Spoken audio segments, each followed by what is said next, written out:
ডিভোর্সে কাঞ্চনকে বিয়ে, যৌবন থাকে না, শরীরটাও পুরনো হয়ে যায়। কেন এমন লিখলেন অভিনেত্রী শ্রীময়ী চট্টরাজ? 2024 সালের মার্চে বিয়ে করেন কাঞ্চন মল্লিক এবং শ্রীময়ী চট্টরাজ। তাদের সম্পর্ক নিয়ে কম চর্চা হয়নি, কিন্তু এসব কিছুতে পাত্তা দেওয়ার মানুষ নন তারা।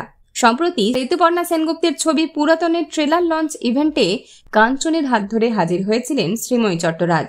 ট্রেলার দেখে আবেগপ্রবণ হয়ে অনুষ্ঠানের বেশ কিছু ছবি সমাজ মাধ্যমের পাতায় ভাগ করে নিয়ে শ্রীময়ী লেখেন, পুরাতনের মূল্য অনেক বেশি, অন্তত আমার কাছে। বর্তমান পরিস্থিতিতে দাঁড়িয়ে যেখানে আমরা নিজেদেরকে আধুনিক মনে করি সর্বক্ষেত্রে, সেখানে সম্পর্ক নিয়ে কথা বলতে গেলে ভয় লাগে। সম্পর্ক অনেক বেশি অস্থায়ী। সম্পর্ক এত ঠুনকো হয়ে যাচ্ছে, আমাদের সম্পর্ক বাঁচিয়ে রাখার তাগিদ কমে যাচ্ছে। এছাড়াও অভিনেত্রীর কথায়, সম্পর্ক যত পুরনো হয় ততই তার গভীরতা অনেক বেশি হয়।